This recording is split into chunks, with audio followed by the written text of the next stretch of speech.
우리가 어려서부터 학교를 갑니다. 그리고 또 많이 배우게 됩니다. 그러면 문제를 풀죠.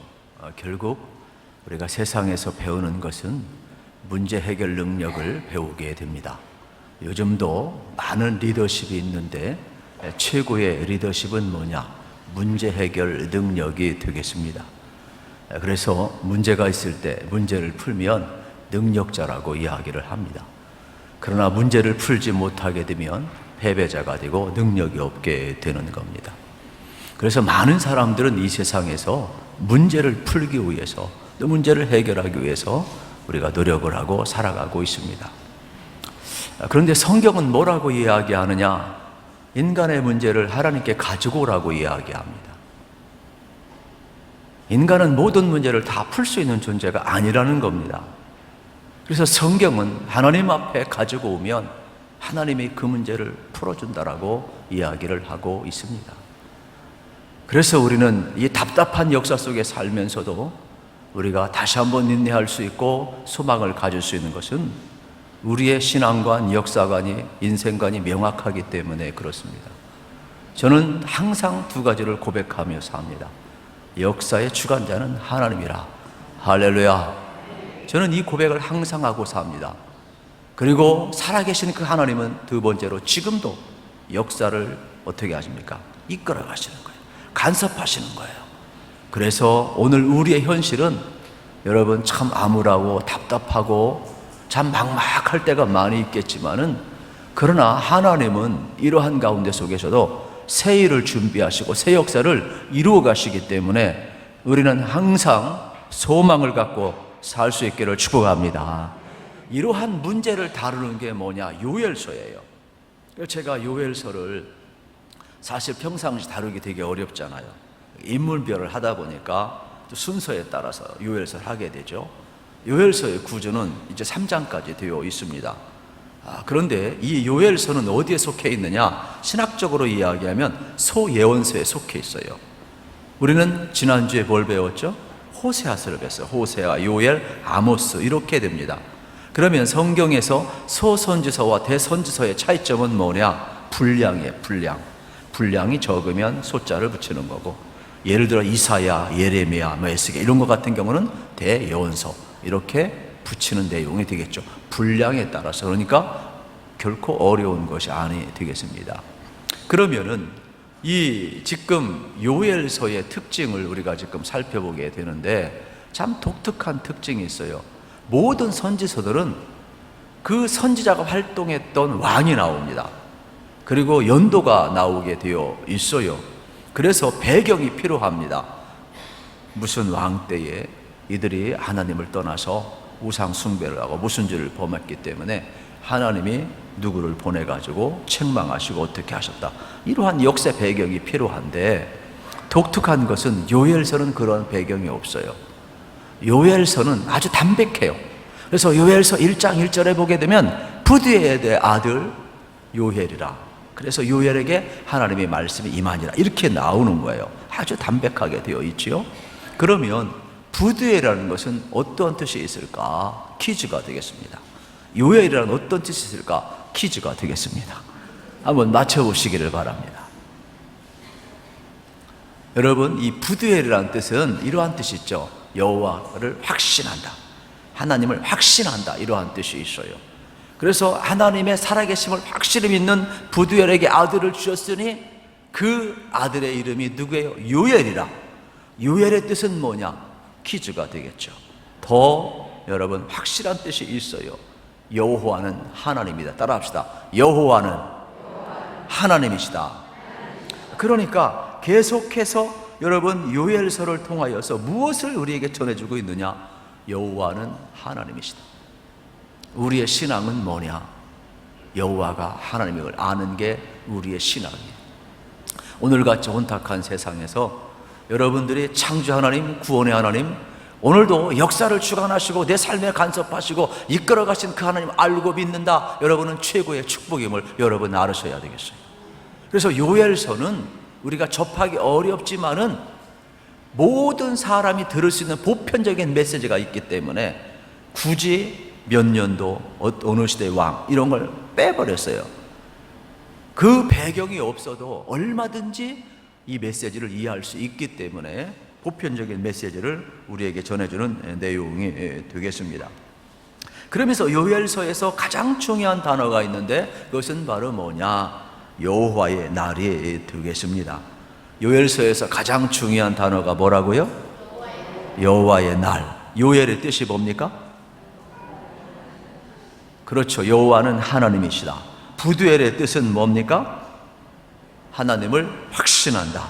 그러한 뜻이 되겠죠. 여러분들 금방금방 잊어버리면 나는 좋습니다. 뭐 자주 가르치고 저는 좋은데 또 여러분이 좀 손해가 되겠죠. 좀 기억하시면서 살아갔으면 좋겠습니다. 여호와의 날이 가장 중요한 단어가 되는데 계속해서 반복해서 나와. 예를 들어서 1장 15절에 보게 되면은 이러한 내용이 나와요. 슬프다 그 날이요. 그러면서 여호와의 날이 가까웠도다 이렇게 표현을 하고 있어요. 여호와의 날이 가까웠는데 왜 슬플까? 그러면 여기 암시하는 내용이 있게 되겠죠. 그 날은 어떠한 날일까? 암시를 하고 있지요. 또 2장 1절과 2절에 보면은 그 날은 제가 좀 축약을 하면 끝부분에 보면 어두운 날이라 캄캄함이라 짙은 구름이 덮은 날이라고 말씀을 하고 있어요. 그러니까 여호와의 날이 다가올 때 슬프다 그렇고 어둡고 캄캄하고 짙은 구름이 다 끼어있다. 불길한 조짐 아니겠습니까? 심판을 암시하고 있는 내용이 되겠습니다. 그래서 요엘서는 3장까지 되어 있는데 두 부분으로 크게 나눌 수가 있어요. 큰 덩어리로 이야기하면 1장 1절부터 2장 17절까지가 한 덩어리예요. 여호와의 날은 심판의 날이라는 거예요. 그리고 동시에 오늘 본문 2장 18절부터 마지막 끝절까지는 뭐예요? 여호와의 날은 구원의 날이라는 거예요. 이 두 가지를 이야기하고 싶은 것이 요엘서가 되겠습니다. 그런데 요엘서를 우리가 살펴보면서 궁금한 것은 뭐냐? 갑자기 여호와의 날은 심판의 날이라고 했어요. 갑자기 여호와의 날은 구원의 날이라고 그랬어요. 회복의 날이라고 그랬어요. 부흥의 날이라고 그랬어요. 그러면 연결고리점이 없는 거예요. 이 연결고리점이 뭐냐는 거예요. 그걸 요엘서가 이야기하는 거예요. 자, 요엘서는 뭘 이야기한다고요? 연결고리점. 그러니까 여호와의 날은 심판의 날인데 동시에 여호와의 날은 구원의 날이래요. 그러면 심판과 구원 사이에 무엇이 연결되어 있는가? 이것이 요엘 선지자가 우리에게 전해주는 메시지가 되겠습니다. 소지선지서의 처음 여러분 우리가 지난주에 호세아서를 살펴보았어요. 그래서 호세아서의 패턴은 간단합니다. 그것은 하나님이 이스라엘 백성과 언약을 맺었어요. 그런데 이스라엘 백성의 언약을 파기했어요. 그래서 이스라엘 백성은 심판받을 수밖에 없어요. 그런데 하나님은 뭐라고 이야기하느냐? 내 백성을 내가 긍휼히 여기겠대요. 다만 값을 지불해야 된대요. 하나님은 우리를 버려도 되는데 언약을 파기했기 때문에 그냥 징계로 끝나도 되는데 뭐라고 이야기합니까? 나는 뭐예요? 헤세드, 자비, 긍휼, 은혜가 많은 하나님이기 때문에 내 백성을 버리지 않고 사랑하겠대요. 그러면서 그 값을 호세아야 내가 보여줘라. 그래서 호세아는 여호수아나 예수아나 예수나 호세아나 같은 뜻이라고 그랬어요. 그래서 하나님께서 맺은 그 언약을 그가 파괴했을 때 내 백성이 되지 아니하고 어떻게 됩니까? 선택받을 수도 없는 것, 심판받을 수밖에 없는 것이고, 그러면서 하나님의 언약적 심판을 이야기했어요. 그래서 로루하마, 여러분 로함 이런 내용 우리가 다 배웠잖아요. 그러니까 호세아서는 이 값을 지불할 때 아픈 사랑을 하면서 호세아가 고멜한 여인을 사랑하면서 그 자식 셋을 낳았잖아요. 그러면서 어떻게 했습니까? 내 백성이 아니고 또 언약을 파괴하게 되고 하나님의 심판을 우리가 이야기했음을 보게 되는 겁니다. 그런데 요엘서는 반대부터 이야기해요. 요엘서는 하나님의 심판부터 이야기를 해요. 패턴이 다르죠. 그러면서 여호와의 날을 강조하고 있음을 발견을 하게 되는 것입니다. 그러면 하나님은 심판하시지만 그 심판 속에서 불쌍히 여기셔서 구원하시겠다, 이러한 내용이 되겠죠. 그래서 1장 1절은 요엘이 누구인가를 이야기했다면 1장 2절에 보세요. 뭘 이야기하고 싶은 것인가? 좀 제발 들으라, 이러한 내용이 나와요. 1장 2절을 읽겠습니다. 시작. 늙은 자들아, 너희는 이것을 들을지어다. 땅의 모든 주민들아, 너희는 귀를 기울일지어다. 너희의 날에나 너희의 조상들의 날에 이런 일이 있었느냐. 아멘. 여러분, 여기서 늙은 자들은 나이 많은 사람을 1차 의미하고 2차는 지도자를 의미해요. 그러니까 그 당시 이 지도자들이 또 나이 많은 어른들이 리더 역할을 감당을 했단 말이에요. 그러면서 여기서 신명기 사관이 나오네. 모든 선자들은 쉐마, 이스라엘에 들으라.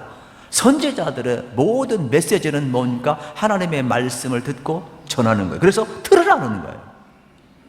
지금 하나님 여호와의 날, 심판의 날이 정해졌다는 것이죠. 그러나 그 날 심판으로 끝나는 것이 아니라 돌아오는 자에게는 하나님은 구원의 역사를 이루신다라고 이야기를 하고 있어요. 그러면서 이것을 3절에서 1장 3절 같이 읽겠습니다. 시작. 너희는 이 일을 너희 자녀에게 말하고 너희 자녀는 자기 자녀에게 말하고 그 자녀는 후세에 말할 것이니라. 아멘. 여러분, 4대에 걸쳐서 전해래요. 계속 전하고 전하라 말씀하고 있음을 보게 되는 겁니다. 그래서 신명기 사관에 보게 되면은 하나님이 언약을 맺으시고 여호와의 말씀을 지키는 자에게 복을 1000대까지 주지만 언약적 저주도 있어요. 지키지 않는 자에게는 뭐가 임한다고 했어요? 저주가 임한다고 그랬어요. 그래서 계속해서 여호와의 말씀을 전하라는 계승 차원을 계속 강조하고 있음을 우리가 볼 수가 있게 되겠습니다. 그러면서 요엘서는 이 하나님의 언약적 심판을 다시 한번 기억하게 만들고 있음을 보게 됩니다. 그 심판의 도구로 이제 여러 가지 해충들이 나오는데, 예를 들면 4절이 되겠죠. 4절 시작. 파충이가 남길 것을 메뚜기가 먹고 메뚜기가 남긴 것을 느치가 먹고 느치가 남긴 것을 황충이 먹었도다. 여기 파충, 메뚜기, 느치, 황충, 파충 이런 게 나오죠.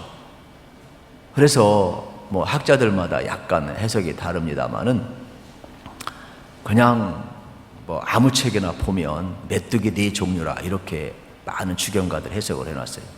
그러나 성경을 자세히 보면 같은 종류의 메뚜기를 4종류로 부르는 게 아니에요. 성경을 자세히 보면은 거기에는 이거는 4종류가 나오고 하나님께서 이제 하나님의 심판의 도구로 이 해충이 와서 여러분 해롭게 하는 것처럼 다 갉아먹는 것처럼 메뚜기 재앙이 출애굽기에도 나왔었잖아요. 싹 쓸어버리는 것처럼 이제 앞으로 제국들이 일어나서 심판을 할 것이라는 것을 말씀해 주는 내용이 성경에서 계속 나오고 있어요.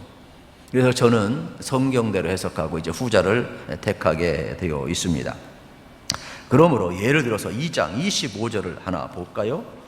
2장 25절을 한번 보게 되면은 같이 읽겠습니다. 시작. 내가 전에 너희에게 보낸 큰 군대 곧 메뚜기와 느치와 황충과 파충이가 먹은 횟수대로 너희에게 갚아주리니. 여러분, 한 메뚜기 종류를 닛으로 표현하는 것이 아니라 내가 전에 너희에게 보낸 큰 군대라 그랬어요. 그러니까 성경대로 풀으셔야 돼요. 그래서 많은 주경가들은 현대는 다 성경대로 이렇게 해석을 다 합니다. 대부분 유명한 학자들은. 그러니까 여러분들도 성경대로 보시고 옛날에 들었던 개념은 싹 델타 지워버리셔야 될 것입니다. 그러면 이 내용을 더 구체적으로 이야기하면 다른 것이 아니죠. 이제 군대들이 일어나서 심판을 하게 될 것을 이야기하는 내용이 나와 있어요. 이것도 하나님의 조건적 언약적 심판에 이미 예언되어 있어요. 그러니까 뭐 갑자기 요엘서가 막 미친 것도 아니고 이 선지서들의 패턴이 되겠지요. 그리고 이러한 모든 패턴에는 신명기 사관이 다 들어가 있어요. 그래서 하나님이 이스라엘 백성과 언약을 맺으시고 언약을 지키는 자에게는 1000대까지 복을 주지만 언약적 저주도 있는 거 지키지 않는 자에게는 하나님의 심판이 임한다는 것을, 저주가 임한다는 것을 동시에 가르쳐주고 있는 것입니다. 그러니까 예를 들면 조금 수고스럽더라도 여러분이 한번 신명기 28장 38절 42절을 한번 찾아봤으면 좋겠습니다. 신명기 28장을 한번 찾아봅시다.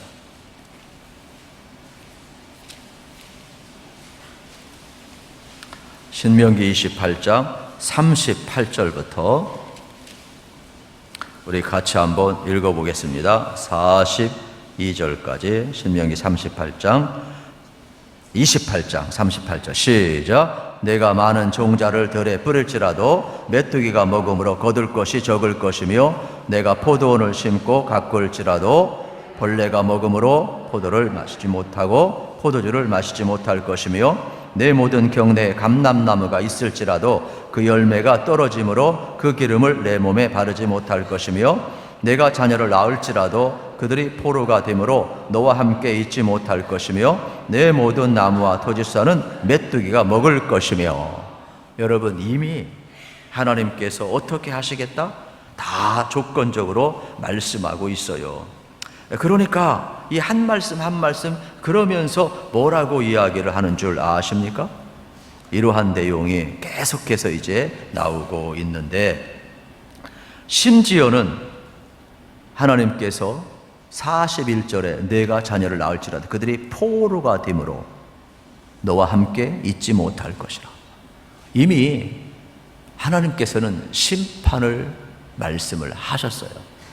그러면서 그 심판 속에서 다시금 또 돌아올 또 회복을 말씀을 하셨어요. 그러니까 요엘서도 여러분 그냥 밑도 끝도 없이 나온 것이 아니라 이러한 신명기 사관을 근거로 해서 예언 활동을 하고 있음을 우리가 볼 수가 있게 되겠습니다. 이러한 메뚜기의 재앙, 이러한 모든 표현들은 외부 세력의 침공을 묘사하는 내용이 되겠습니다. 그러면 왜 굳이 파충, 메뚜기, 느치, 황충 이러한 네 종류의 표현을 썼을까? 이건 물론 이제 성경으로 해석했으니까 군대의 수인데, 이 4라는 것은 세상의 숫자이고 종결 숫자라고 이야기를 합니다. 그래서 이후에 역사를 우리가 공부했잖아요. 실질적으로 여러분 어떻습니까? 4제국이 일어나요. 뭐냐면은 첫째는 아수르, 두 번째는 바벨론, 세 번째는 여러분이 잘 아는 페르시아, 메데와 바사, 네 번째는 마게도냐를 피로면서 여러분 어떻습니까? 이제 알렉산더가 나오고 헬라 제국이 형성되죠. 그리고 다섯 번째는 뭐예요? 로마가 등장을 하잖아요. 그러면 우리는 5대 제국을 기억할, 그러면 여기 4라는 것은 뭐냐 이거예요. 민족과 나라로 이야기하면 5대 제국이에요. 그러나 문명으로 이야기하면 4예요. 아스르와 바벨론은 하나의 문명으로 보는 거예요. 그래서 아스르와 바벨론 하나의 문명으로 보고, 그 다음에 이제 페르시아 문명, 그 다음에 헬라 문명, 로마 문명, 그래서 4를 이야기하는 거예요. 그러니까 민족과 나라로 얘기하면 5대 제국이라고 이야기하는 것이고, 문명으로 이야기하면 4대 문명을 이야기하는 내용이 되겠죠. 그러니까 저도 유식하고 여러분도 되게 유식한 겁니다, 여러분. 이거 아무나 알지 못해요, 사실. 알려줘도 그냥 한 귀로 듣고 한 귀로 흘지.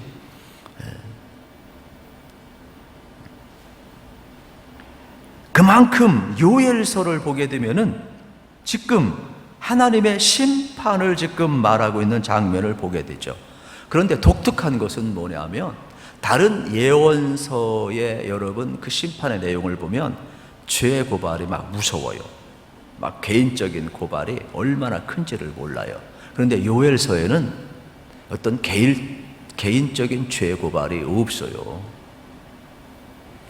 이게 더 여러분 어떻게 보면은 우리에게 편안한 것 같은데 사실은 되게 무서운 거예요.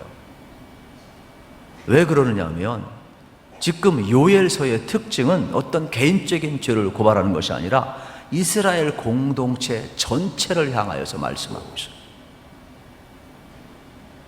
차라리 개인적으로 고발하면 우리가 개인 얘기하면 되는데, 적어도 선지자들이 여러분 책망을 하고 심판을 이야기할 때는 이스라엘의 모든 그 형식은 존재했었어요. 그들이 하나님 앞에 나아가 제의를 드렸고 예배를 드렸고, 그들이 하나님 앞에서 신앙의 형태를 갖췄어요. 생활이 이중적이어서 그렇지, 하나님도 섬기고 바알도 섬겨서 그렇지, 그래도 형식적으로는 예배 드렸다니까요. 형식은 다 갖췄다니까요. 그런데 요엘서는 이제 뭐야? 형식도 안 갖추는 거예요. 여러분, 이게 얼마나 무서운지 알았잖아요. 우리는 코로나 시대를 거치면서 우리 신앙이 온전한 건 아니잖아요. 그러나 공동체 신앙을 갖추지 않고 형식적으로 여러분 집에 있으면 얼마나 편해요. 처음에나 넥타이 메고 옷 입었지 뭐 나중에 두 번, 세 번 하다 보면 그냥 누워서 드리는 것이고 뭐 편안한 잠옷으로 드리는 것이고 왔다 갔다 일하면서 보는 것이고 뭐 예배 보는 겁니까? 그냥 영상 보는 거지 드리는 것도 아니잖아요. 공동체가 흐트러졌다는 거예요. 공동체가. 하나님은 공동체를 기뻐하시는데 신앙은 공동체거든요. 이스라엘 공동체가 형식도 없었다니까. 형식마저 없어지니까 내용도 다 없어져요. 요엘서가 그래서 여호와의 날은 심판의 날이라는 거죠. 그래서 여호와께 돌아오라. 여호와께 돌아오라.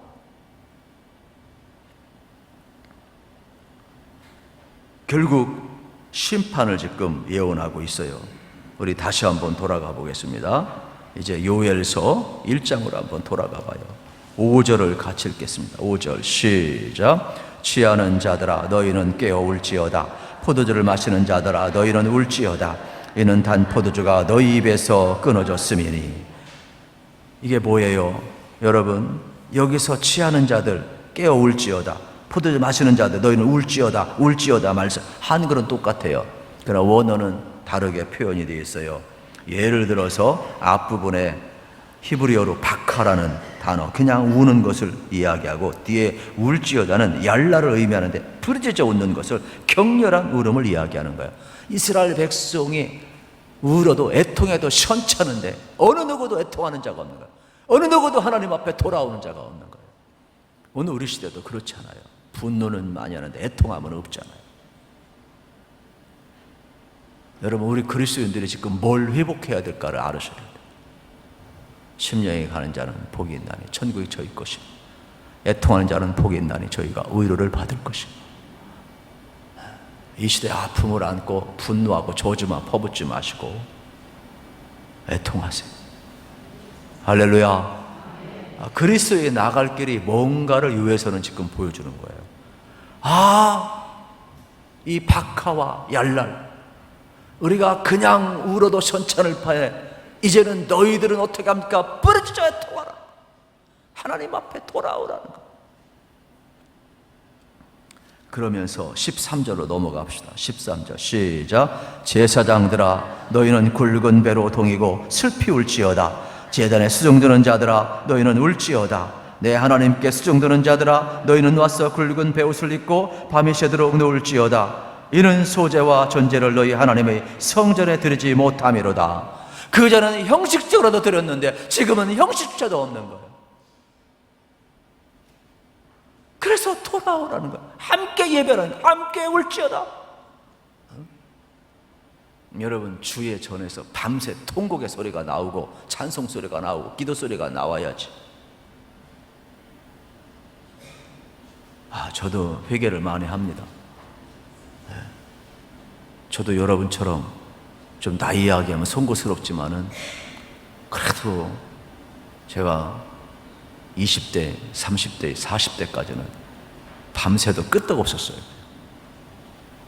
산기도에도 끄떡없었고 지금은 그렇게 하라면 참 이게 만만치가 않아요. 체력이 좀 딸리더라고요. 그래서 성전에서도 잠이 오지 않으면 뭐 뒤치다가 해봤자 잠도 안 오더라고요. 깝깝하면 그냥 성전에 가고 산기도 가고 기도원 가고 성경 읽고 찬송하고 부르짖어 기도하고. 저는 또 이제 아차산에도 많이 올라갔어요. 아차산에도 올라가고 주제 파악도 못하고 그냥 서울을 향해서 두 손을 들고 막 이 토성이 하나님 앞에 돌아오게 하여 주옵소서 막 선포하면서 그때 기도해서 내가 신약교회 왔는지도 몰라요. 이쪽을 향해서 얼마나 제가 기도했는데요. 하나님은 공짜가 없어. 공짜가 없어.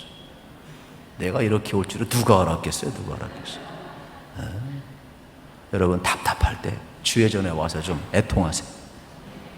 이 시대의 아픔을 좀 안고 애통하세요. 우리가 할 수 있는 게 뭐가 있겠어요? 여러분 나라 진짜 욕해봤자 뭐 하겠어요? 진짜 이 시대에 여러분 세상 사람들이 우리 신뢰도 떨어졌다 뭐 이것저것 막 지적할 때 우리가 할 수 있는 게 뭐가 있겠어요? 하나님 앞에 나와서 애통하면 여러분 내가 애통하면요 주님이 일하셔요. 여러분, 내가 이러려고 하면은 분노만 나오고 일찍 죽어버려, 그냥. 아무 문제 해결이 안 돼. 그래서 하나님이 여러분 움직일 때까지, 하나님이 말씀할 때까지, 하나님이 여러분을 쓰실 때까지 정말로 애통할 수 있기를 축복합니다. 그래서 공동체가 같이 찬양하고 같이 회개하고 같이 예배하고 함께 나가는 것이 이토록 요엘서는 중요합니다. 이것조차도 없는 시대니까.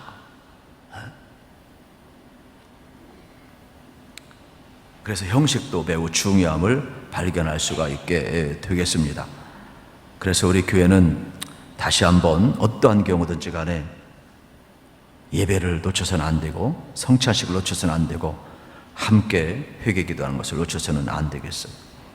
그러므로 다시 한번 공동체적으로 예배하고 진심으로 회개하고 돌아오면 하나님이 회복시키고 부흥시킨다는 이 요엘서의 예언의 말씀이 여러분 가슴속에 남기를 우리 주님의 이름으로 축복합니다. 그러면서 동시에 하나님의 심판만 이야기하는 것이 아니라 하나님의 구원하심을 이야기한다 말씀하고 있게 됩니다. 이러한 패턴이 여러분 그대로 아모스에게 넘어가요. 아모스에게. 그러니까 이 호세아서하고 아모스하고 동시대 사람이거든. 동시대. 그리고 그 연결점에 누가 있느냐? 요엘이 있는 거예요. 요엘이 있는 거예요. 이 패턴은 호세아하고 아모스하고 똑같아요. 성경의 패턴은 서로가 인용을 하고 있고 패턴은 똑같은데 연결점에 요엘이 있다. 그러니까 굳이 무슨 왕, 누구 시대, 주전 몇 년 이런 걸 안 해도 다 메시지가 통하는 내용이 되겠다. 이러한 말씀이 되겠습니다. 오늘 2장 18절을 같이 한번 읽어보겠습니다. 2장 18절, 이제 두 번째 덩어리가 되겠죠. 2장 18절 시작. 그때에 여호와께서 자기의 땅을 극진히 사랑하시어 그의 백성을 불쌍히 여기실 것이라. 아멘. 심판하는 그날에도 하나님은 사랑하시어 불쌍히 여겼대요. 이미 폐허가 되었고 모든 농작물이 메뚜기대로 이미 군대로 다 싹쓸이가 되었는데 그 땅을 다시금 회복하겠대요. 그 백성을 다시금 사랑하겠대요. 다시금 구원하겠대요. 이게 하나님께 주시는 약속의 말씀이 되겠습니다. 지금 이스라엘 백성들은 그렇게 생각을 했어요. 사사시대처럼 또 수많은 선지자가 왔을 때 에이 뭐 우리가 잘못해도 하나님 또 벌하시다가 또 용서하시는데 뭐, 그래서 회개치 않았어요. 그래서 하나님이 여러분 막 무서운 심판, 이 여호와의 날의 심판의 강도는요, 요엘서를 이제 자세히 살펴보게 되면 되게 무거워요, 사실은. 그래서 뭐 해가 빛을 잃을 정도가 아니고 막 구름이 막 덮어버리고 막 짙은 구름이라고 막 표현하잖아요. 어둠과 캄캄함과 이런 것이 오고 하나님의 그 진노의 날을 이렇게 표현하는 장면을 이제 보게 되는 겁니다. 그런데 신기한 것은 뭐냐? 이스라엘 백성이 이제 심판을 받잖아요.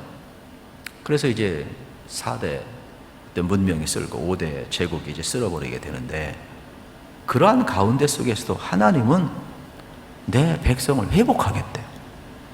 이게 이제 요엘서의 갑작스러운 패턴이 되겠죠. 앞에는 심판을 이야기했다가 지금 18절부터 마지막 절까지는 회복과 구원과 심지어는 말세에 성령까지 부어주겠다고 희망을 이야기하는 장면을 이제 보게 되는 겁니다.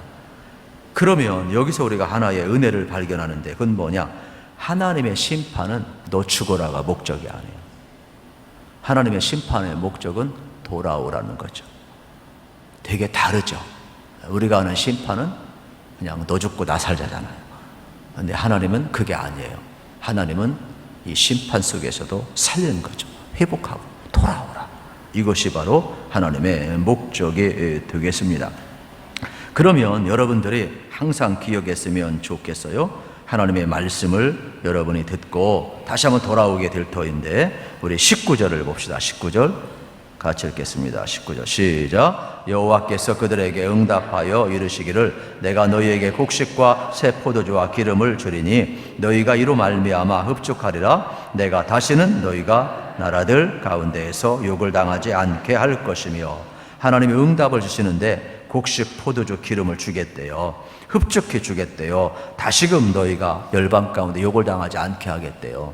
이것이 바로 하나님이 주시는 약속의 말씀이 되겠습니다.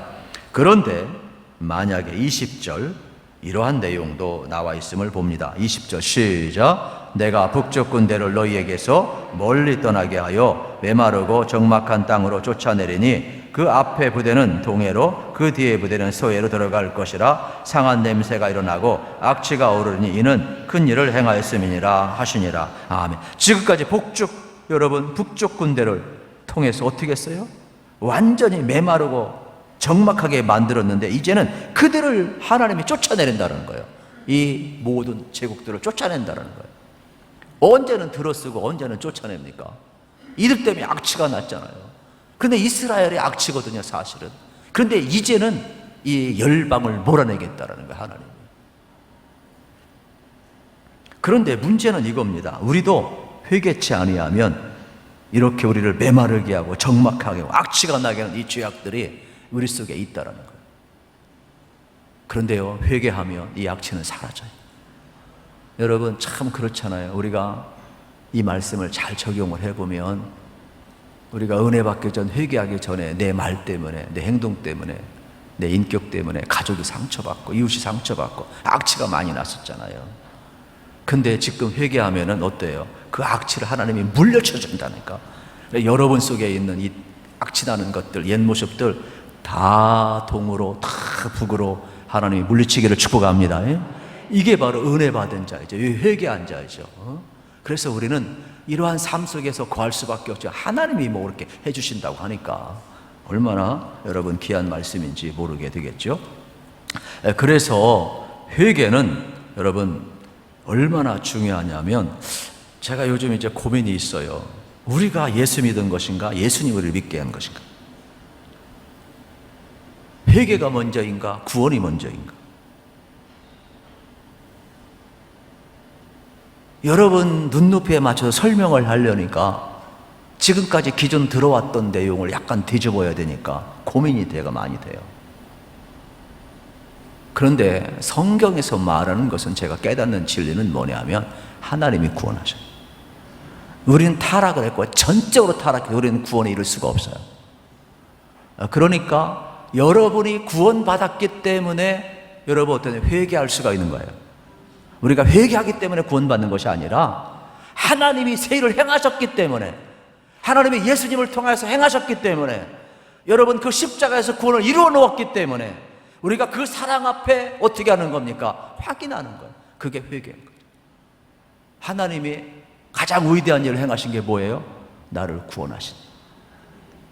그걸 아는 사람이 회개하는 거예요. 구원받지 못한 사람은 회개를 못해요.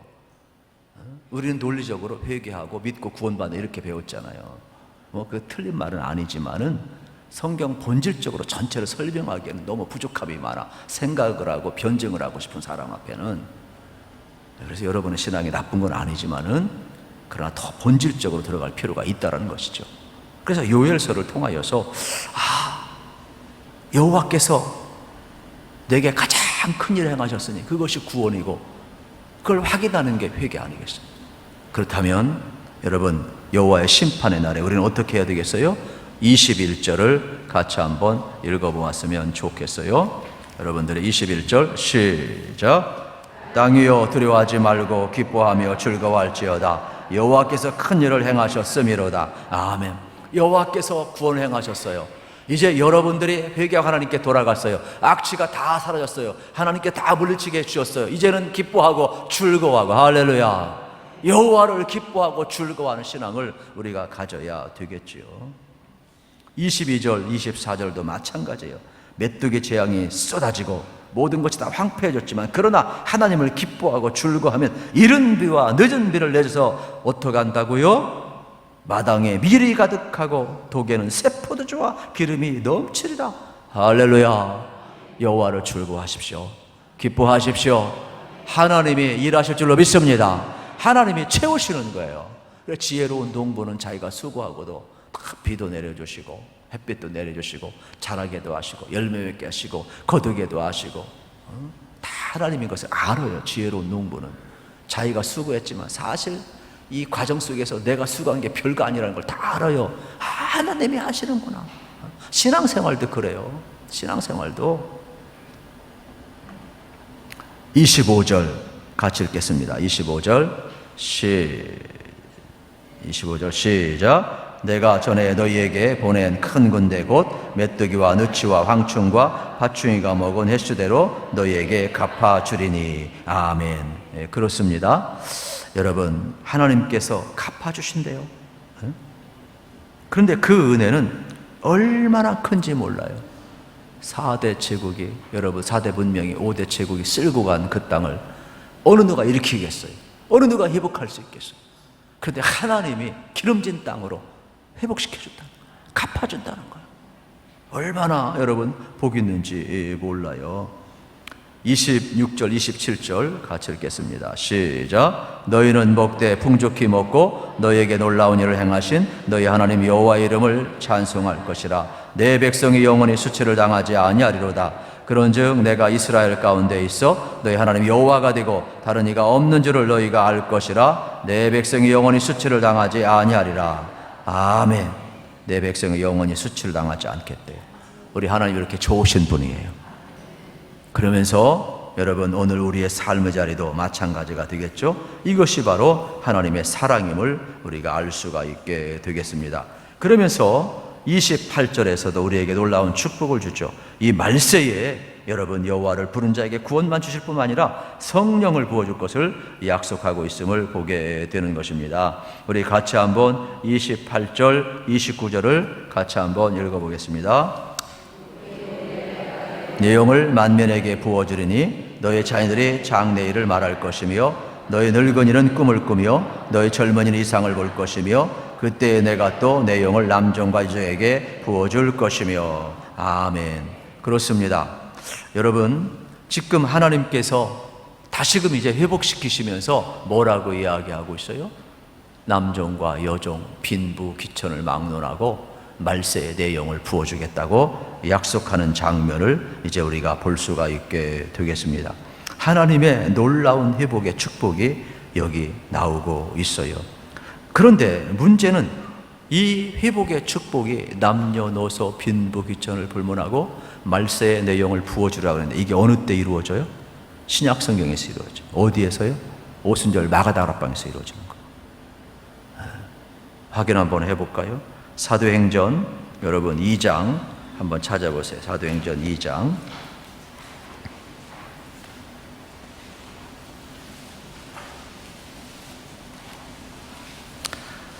우리 16절부터 18절까지 같이 한번 읽어보도록 하겠습니다. 사도행전 2장 16절에서 18절 시작. 이는 곧 선지자 요엘을 통하여 말씀하신 것이니 일러스되 하나님이 말씀하시기를 말세에 내가 내 영을 모든 육체에 부어주리니 너희의 자녀들은 예언할 것이요 너희의 젊은이들은 환상을 보고 너희의 늙은이들은 꿈을 꾸리라.